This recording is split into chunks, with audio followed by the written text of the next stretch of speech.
for joining, and Felicia, thank you for giving us the space for HAYVN, for providing the virtual space so we can talk about corporate social responsibility and how you can reposition your small business for success. So before going into the body of the presentation, I wanted to tell you a little bit about myself.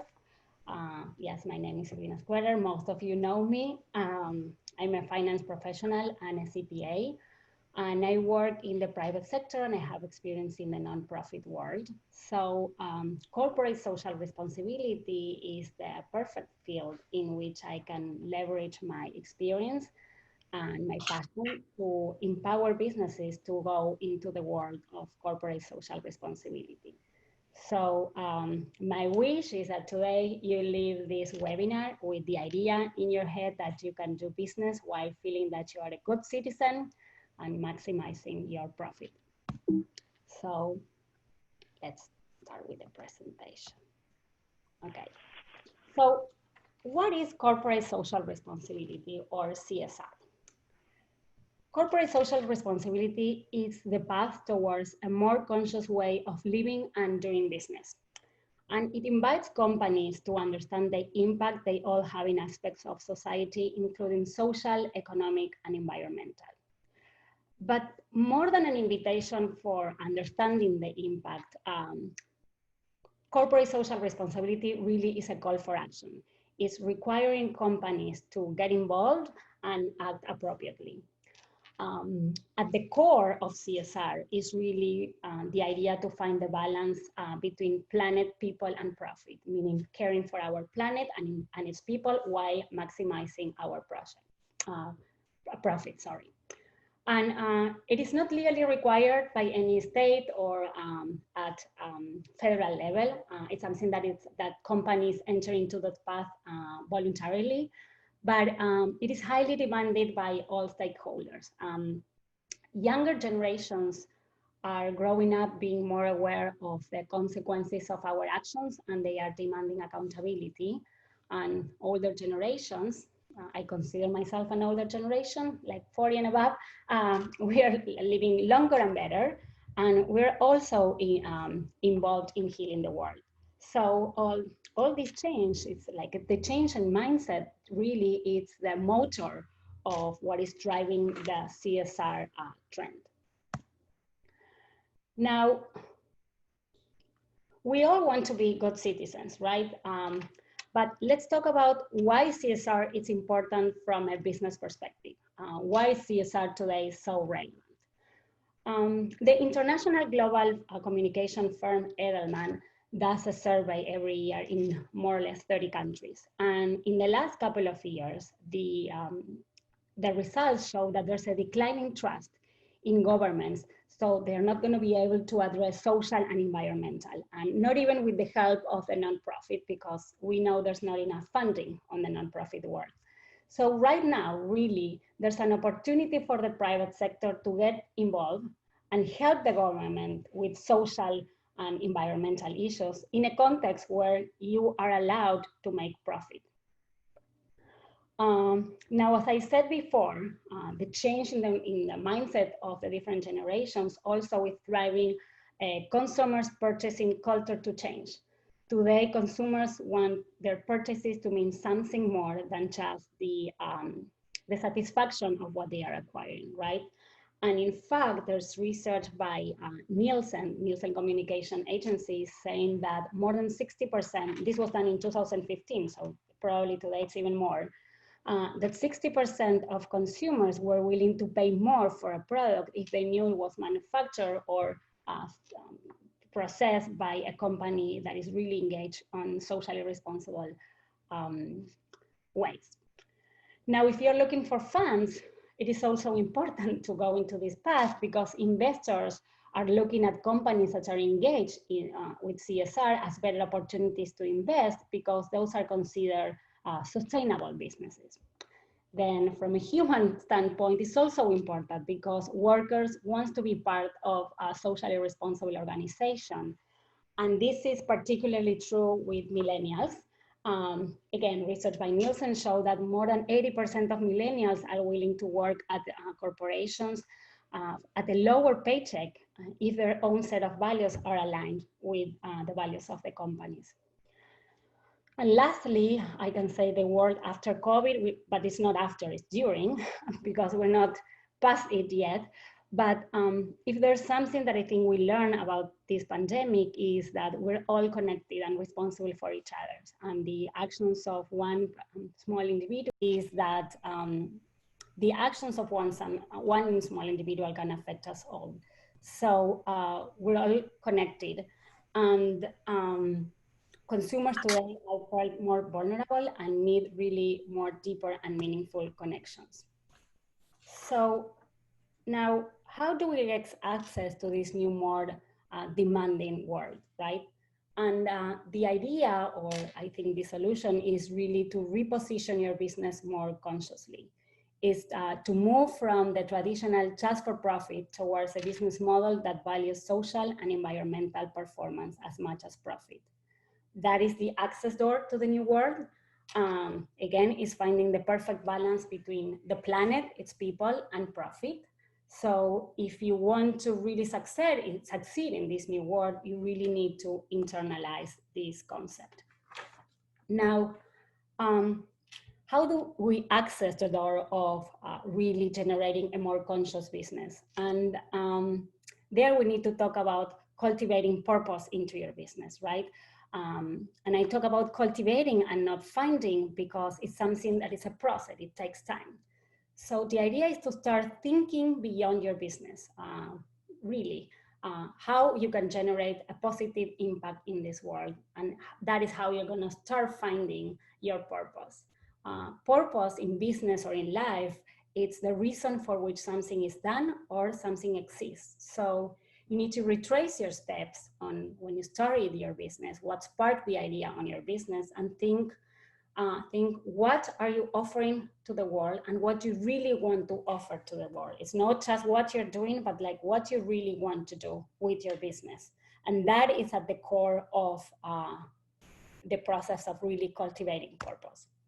So let's see what the leading organizations on CSR are doing right now.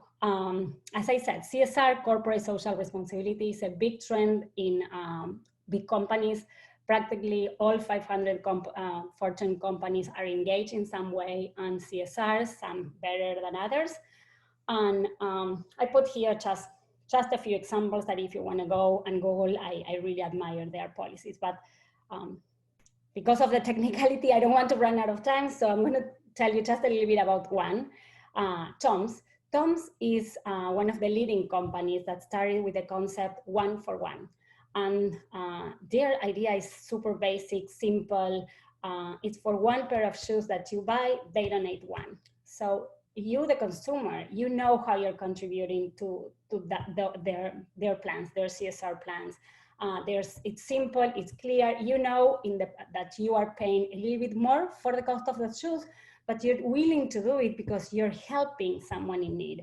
And what Tom's is doing is that it's providing the logistics on how to do it for you. Now, you can Google the others. Patagonia is also a leading company doing amazing things. They really promote volunteering among their employees, and they even compensate their employees for the volunteering time that they have. They promote green transportation, so they also compensate their employees who take a bike to work instead of using massive transportation. But we're not working here with big corporations, so let's talk about what really small businesses are doing, because small businesses are joining this trend too. And I have a couple of examples here, and I want to start with one that is local, Hope. Hope really is a non-for-profit, but it is run as it is a profit business. That's why I like their examples. So Hope was founded 4 or 5 years ago by a Brazilian lady. She's a former athlete, and she wanted to promote reading gymnastics in Fairfield County, especially here in Greenwich, right? She realized there were not that many programs on reading gymnastics. And while she was going through the process of, learning about how to put together the business here, she realized that there were many girls from lower income families that didn't have access to this type of after programs or enriching programs. So with the help of volunteering and everyone involved with the organization, she was able to build a program for which when you enroll your daughter in their programs, they allow girls from lower income families to be able to have access to the reading gymnastic discipline. And also they provide with the uniform and the competitions tuition, everything. So what she's doing is she's making something that was inaccessible available to the more vulnerable in her community. Then Soapbox is another interesting company. They are located in Oregon, and they adopted the same policy as Tom's, the 1-for-1. They sell green soaps, green expensive soaps, if you tell. But what they do is, again, for each soap that they sell, they donate one. And they went above that, and not only now they are donating those soaps, but they also engage in educational programs and with the communities where they really help by donating the soaps. They are running educational programs to educate the people on the importance of hygiene.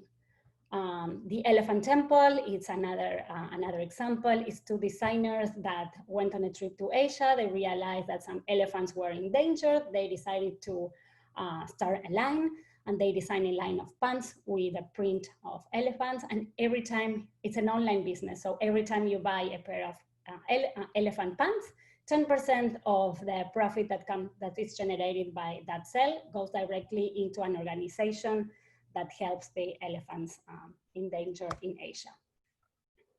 Now, being a small player, it can be daunting, right? And certainly has certain limitations. The most important one probably being the lack of financial resources and the lack of structure. But if you're going to really think of engaging in CSR, you need to focus on your advantages. And there are certain advantages that small businesses have. There's research done by SCORE from the Labor Department saying that 72% of people believe locally owned businesses are more likely than large companies to be able to improve their communities.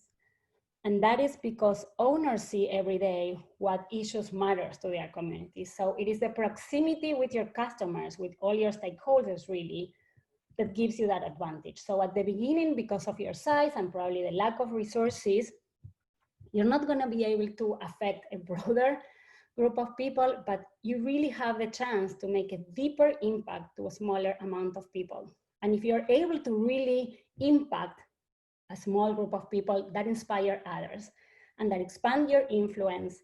And if you make your stakeholders happy, I promise you're gonna be able to enjoy customer loyalty and an enlarged portfolio of customers. So how can you engage in a socially responsible way with a minimum investment, right? How do you behave socially responsible with a tight budget? And the first thing that I want to tell you is that really you don't have to think big, because it is the smaller actions that count. You just need to aim for the necessities and for the heart of your stakeholders. So let's go to the more actual things that you can do. What you can do.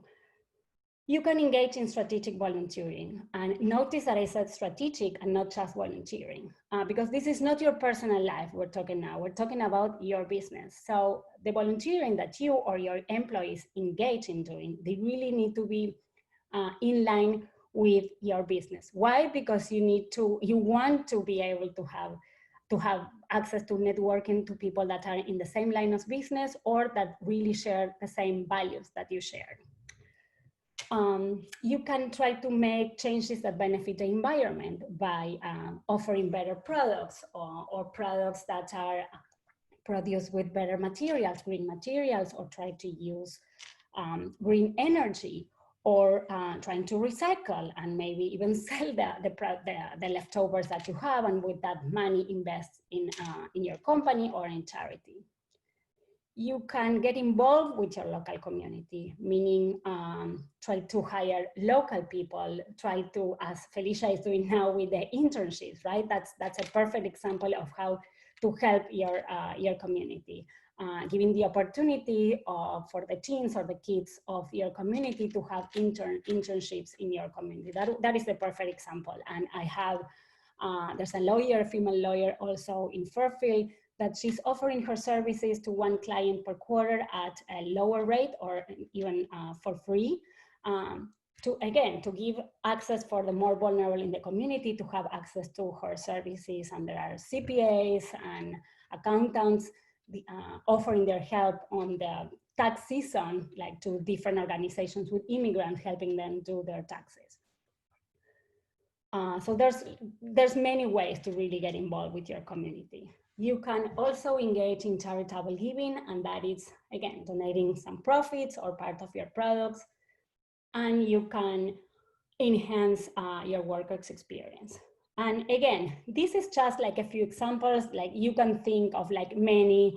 I was thinking when I was going through the list of people attending, and I was like, okay, so if you are in the fashion industry, I don't know, you are an influencer, there's so many things that you can think.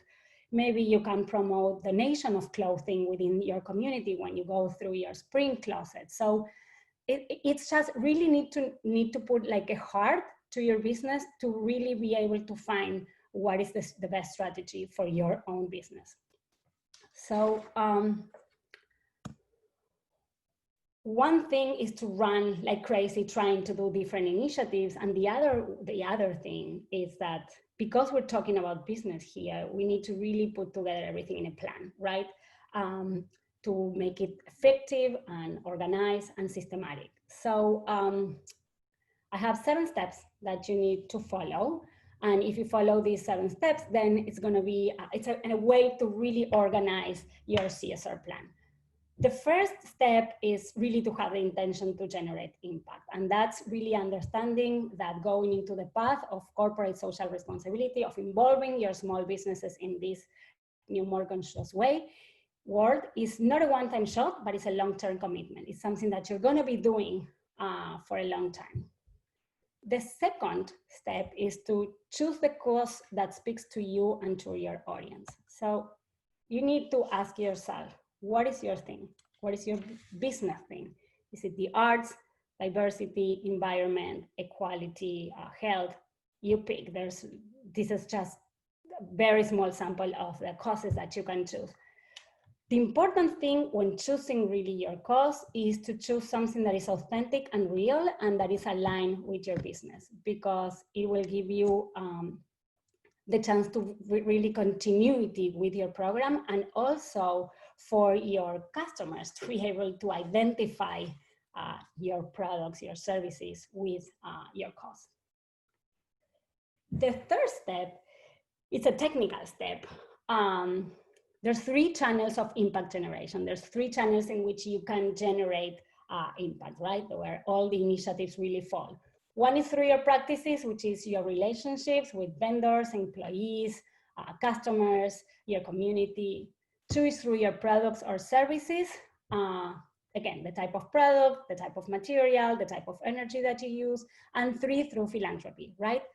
The money or time that you dedicate to others. So you need to think, how is that you want to engage? Is it through your products? Is it through your practices? Is it through philanthropy, or a combination of 2 or 3 of them? And once you are more or less clear on what you think you want to initially do, then takes the time to really put together everything in paper, right? And what I put here is to develop your plan that connects your intentions, really, what you want to do, with how you're going to do it. So this step is really a roadmap detailing what you want to do, how you're going to do it, and why it matters. And this plan needs to be specific with goals. Each of the initiatives, you need to have a goal, because it's the same as in life. You need to have a target where to aim for. And every initiative that you decide to engage needs to be clear and specific, because let me give you an example. Like when you receive solicitation from a nonprofit and they ask you for $100 right? $100, and you like, okay, we will appreciate your donation of $100. It feels different that when they tell you with $100, you're gonna be able to feed a kid for a month or for 2 months, whatever. You really need to know how you are contributing to the cause of the company, right? So what you want with your plan is to find a way to make your customer part of your story. And not only that, but you need to try to generate an incentive, something to incentivize your customers to buy more. So the more they buy, the more you help and they help, and everyone feels better about that. Yes, it is important to go do good, but you need to promote your activism, right? So don't be shy. Tell everyone your story. Tell everyone what you're doing. Really, the important thing here is to inspire others, right? And try to engage others. So share your story. Social media, your webpage, every time you go and you interact with different stakeholders, that is the time for you to share your story, to really inspire everyone else. Then step number 6, and that is with any plan that you engage in life, you need to monitor and make sure that you're going into the direction that you want. And if you're not, of course, recalibrate. But then the idea of your social plan is to evolve and grow. And again, Tom's is the perfect example for that, because after a while, they realized that by providing shoes, they were not really addressing the main issues of their of the societies that the communities that they were trying to help, because really the structural problem was poverty, right? No, that was the structural problem. That's why kids didn't have access to shoes. So what they did is that they moved their factories to those communities, and now they're offering jobs in those communities. So that is the perfect example of how a program can start with one thing and really grow and evolve to something even more meaningful. So the sky is the limit. And then the last point probably is to seek certification. And the same as the labels or stamps that you find when you buy a product, like organic or non-GMOs, there are certifications for businesses that are doing good. Probably one of the ones that is more renowned is BCorp certified, which really gives you access to companies that are with the same mentality as you are. Really what the certification does is really validating. It's a validation by a third party, that it's not just you saying that you're doing something good, but a third party validating what you're doing. So before finishing and opening up for questions, I wanted to give you a final message. And the thing is this: the essence of corporate social responsibility is not about charity and voluntary. It's not. It's about combining really doing good with businesses and making it visible and authentic. Really, the idea is to generate profit. If there's no profit, then there's no mission. So for smaller organizations, smaller businesses, yes, this is a challenge, but you alone, you know you're not going to be able to heal the world. But it is important that you do your part, because it is the collective efforts that will make the difference. So before opening up the floor for questions, I wanted to leave you my phone number and my email in case you want to contact me. This is what I'm doing now. I'm helping companies to think beyond their businesses and really cultivate purpose and develop a CSR plan. So if you leave the room today inspired and you decide you really want to heal the world and like be a great businesswoman while making this a better world, I can assist you in different ways. One is working one-on-one in 1, 2, or all the steps through the social responsibility plan, or I'm going to be giving a series of workshops in probably September, maybe something in August, we'll see. With exercises, really that is more like a practical exercises to go through all the steps that I told before, so you can develop a workable, achievable, and effective corporate social responsibility plan for your business. So thank you all for listening. Thank you, Felicia, for providing the space. And I'm sorry for the technical issue. I was super nervous. I'm like, okay, I'm in the middle of the presentation, but now everything is fine. And I'm open for any questions. Great. Well, thank you, Silvina. I see that there's a couple of comments in here, which I can read. And Jennifer Gorin and Carrie at Impact Growth Partners are both on, who can help with setting up B Corps. And they actually had done a presentation previously. So that's great to know. And I know you guys have connected. And let's see if anybody else has. You can unmute yourself if you want. Do you want to stop sharing the screen and yes, and people can unmute and ask questions? Okay. Anyone has any question? Nope. Let's see. I think Carrie. So yeah, I mean, I know you dived a little deeper into the B Corp versus the yeah, we can talk if you want about that a little bit. Do you want, Teresa? Felicia, sorry. Sure, just like a few differential, maybe just some. Okay, so I don't know if you're aware of what is the B Corp certification and the difference between benefit corporation, right? There's a lot of mix-up, I think, in the market. So I have, I can share it later. If you're interested, just let me know and I can send you the slide with the information. A B Corp is really a certification. It's a validation from a third party, from a non-profit organization that is called B Lab.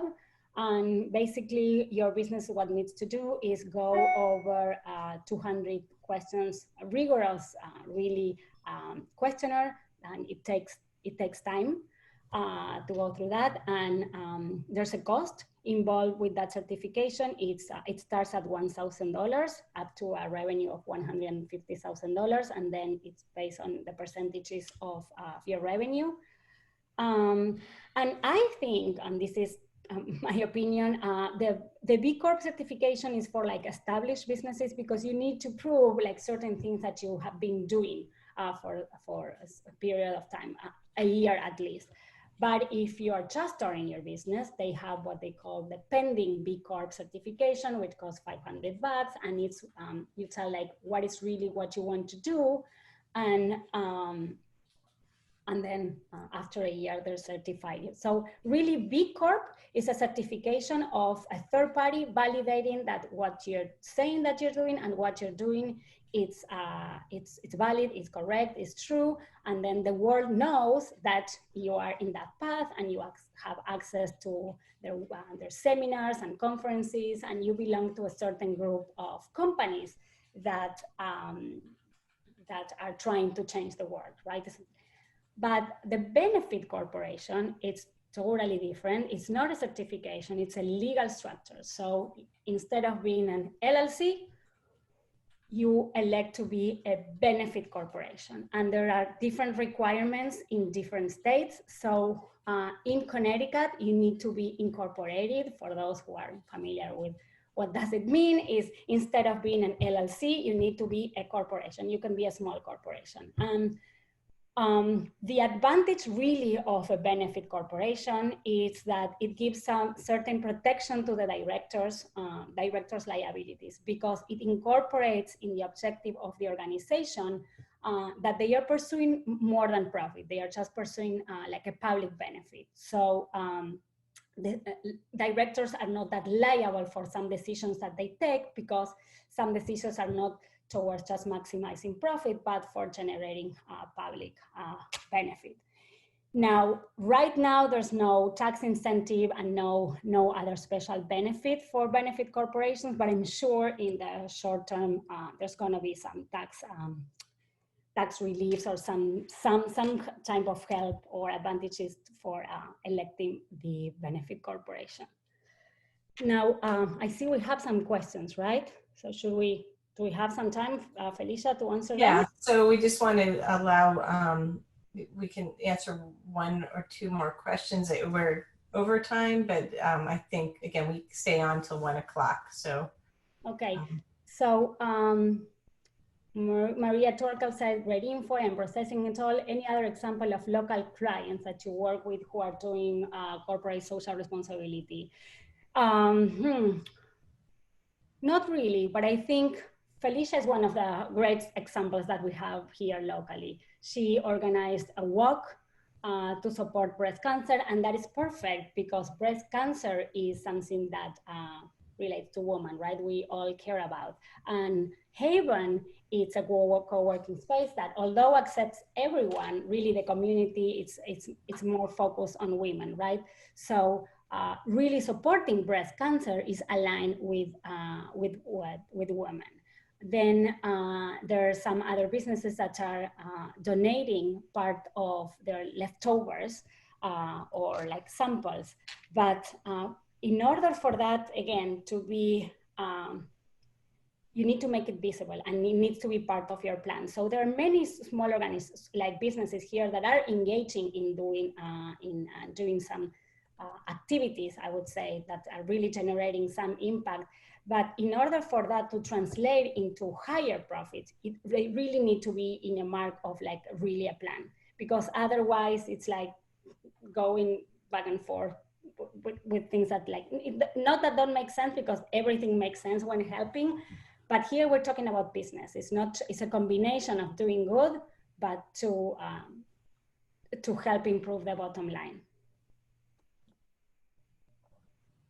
Oh, yes. And then Jennifer says about the BCorp. Yes, BCorp, the certification, I mean, anyone can receive that certification, any company, because it's something that is done internationally.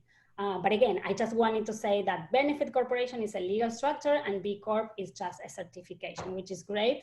But they are completely different things. Okay, the value of CSR and employing millennials. Yes. Yes, so millennials and Gen Z generation really, they are much more aware than older generations on the impact that they are causing in the world. So they are, they grew up with problems in the environment, right? We cause them, they are living the consequences that previous generation really, of the consequences of the impacts of our actions. So they are committed to heal this, right? And also they are, well, you see Greta Thunberg, right? What she's doing. And not also that, but they want to really address that individual needs are met, right? So they are really more engaged than previous, like other, sorry, I was reading a message, than older generations. So the thing is that they really want to work with companies that they can feel proud about being part of that company. It's not valid anymore that they're making tons of money. Really, right now, millennials, and again, research says that like more than 80%, they were willing to receive a cut in their paycheck if they were working with companies that are socially responsible. And that number is even higher with women. I don't know, I don't want to say that we're more sensible or no, but like that number really was even higher with women. So I think it was about 90%, if I'm not mistaken. Any other question? Yeah, I think a lot of people just gave kudos to a great presentation today, Silvina.